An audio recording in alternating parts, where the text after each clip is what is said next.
threshold of space, but every individual in the morning of this new millennium who is willing to take risks.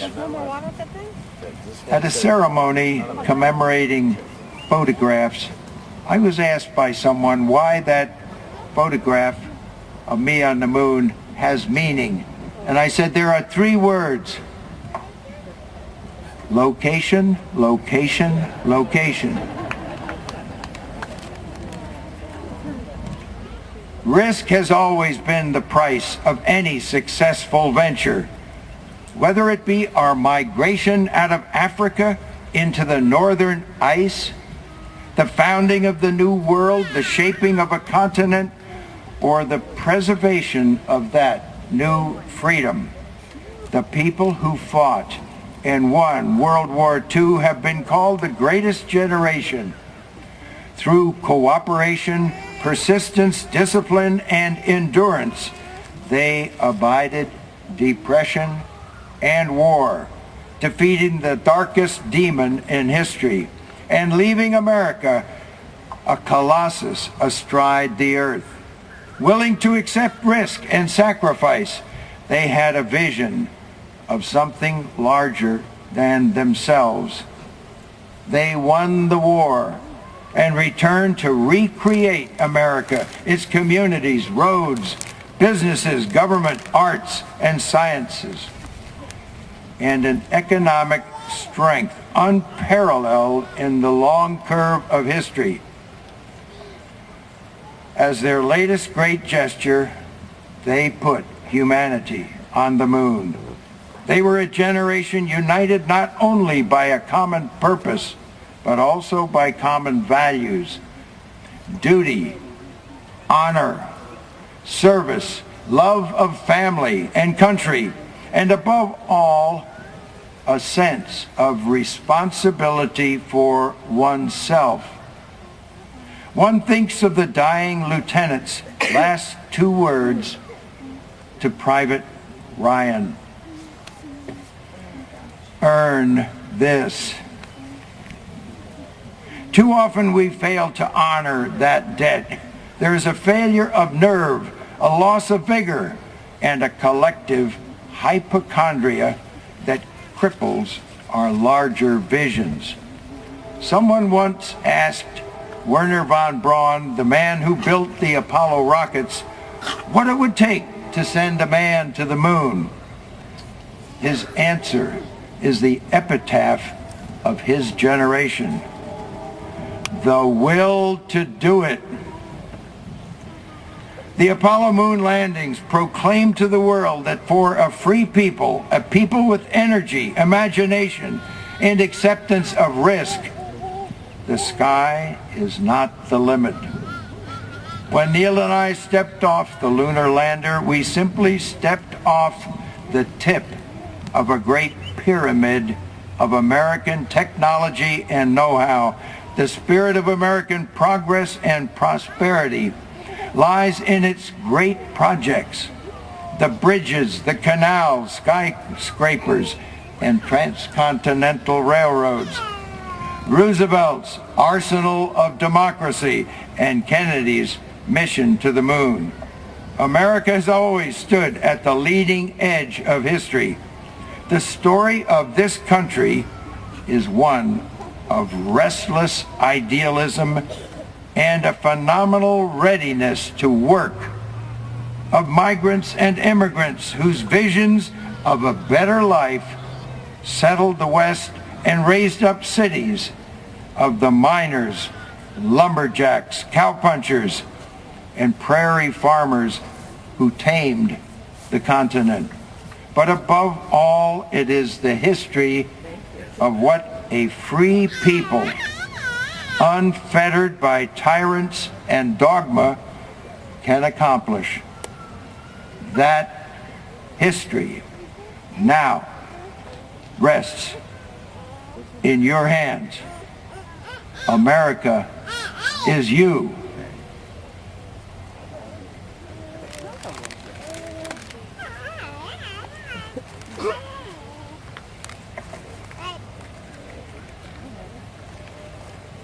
Our hope is that America will continue to lead the world, not only in the dream of spaceflight, but in all three realms of exploration, body, mind, and spirit, that sets our species apart.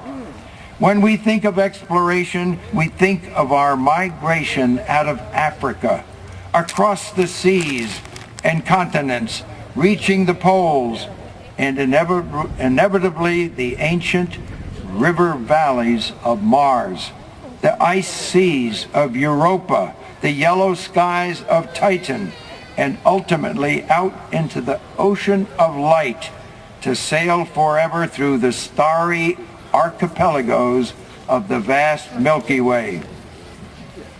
But that physical journey has become part of the larger journey of the mind, exploring through science the nature of reality itself. We're a species still in childhood, only now becoming aware of a universe turbulent and mysterious beyond anything imagined by our forebears. At the heart of science is the attempt to complete a grand internal model of reality, to broaden the context of meaning, to find the center by completing the edge. But in that unending quest, the treasure is the voyage itself, the unfolding of human awareness. Yet a vast number of us are simply uncurious about anything we can't perceive directly. We've learned more in the last half century than in all of human history. Yet with all that knowledge at our fingertips, surveys suggest that 80 to 95% of Americans are scientifically illiterate. Since the universe of modern science violates the programming we call common sense, many choose simply to ignore it. The alleged 15% who believe that the moonshot was an elaborate government hoax staged for television somewhere in Arizona exemplify in the extreme the widespread want of the most elementary concepts necessary to grasp the event. A public understanding of science education, is vital to the survival of civilization, if not our own species. Ignorance is the prime medium for every war and act of terror, every myopic ism.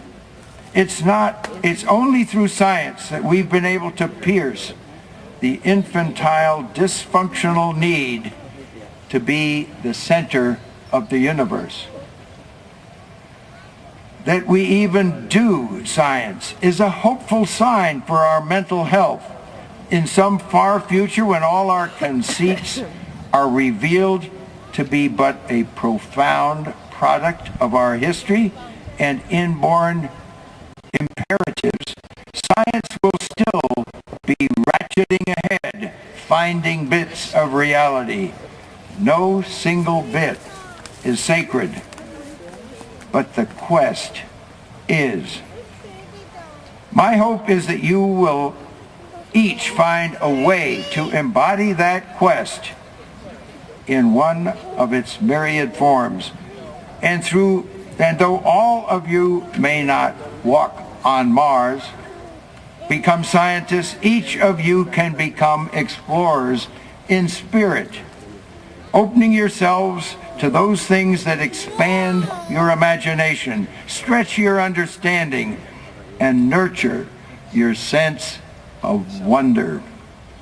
This requires curiosity, creativity, and self-reflection.